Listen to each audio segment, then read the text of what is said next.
Ce samedi 12 octobre à Villefranche-sur-Saône, l'Académie de Villefranche et du Beaujolais organisait un colloque sur Claude Bernard et son pays beaujolais. Comment s'est passé ce colloque, monsieur ?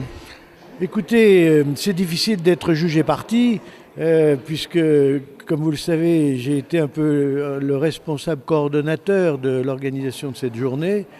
En plus, j'ai dû intervenir dans le cadre des conférences, mais les bruits de couloir que j'ai cru saisir après la réunion semblent assez positifs. Donc je suis très heureux et j'espère que tous les participants y ont eu du vrai bonheur. À l'issue de ce colloque, vous avez également publié un ouvrage, Claude Bernard et son pays beaujolais, auquel vous avez participé.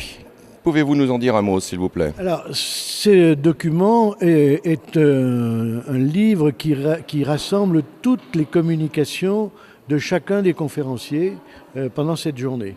Donc, c'est les textes écrits de ce que vous avez entendu dans la journée en oral.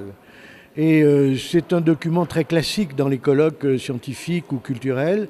On appelle ce document non pas un livre, mais les actes du colloque. Ce n'est pas une publication au sens roman d'un roman, mais c'est le moyen pour les chercheurs, pour les personnes qui font des travaux ultérieurement, de se reporter à des investigations qui ont été faites par telle ou telle personne sur un sujet bien précis, en l'occurrence Claude Bernard en son pays beaujolais aujourd'hui.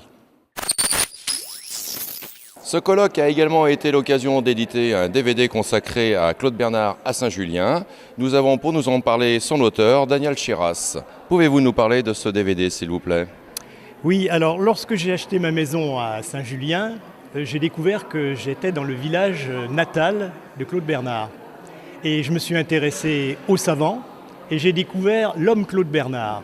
Et ce que j'ai voulu faire dans ce petit film, c'est d'évoquer les paysages et les occupations de Claude Bernard tirées de ses lettres à Madame Raffalovitch.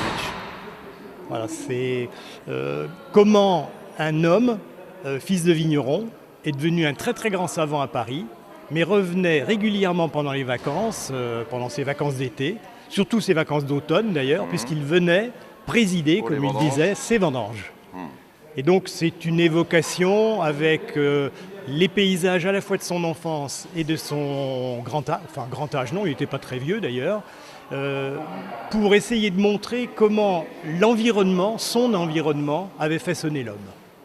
Je vous remercie, Daniel Chiras.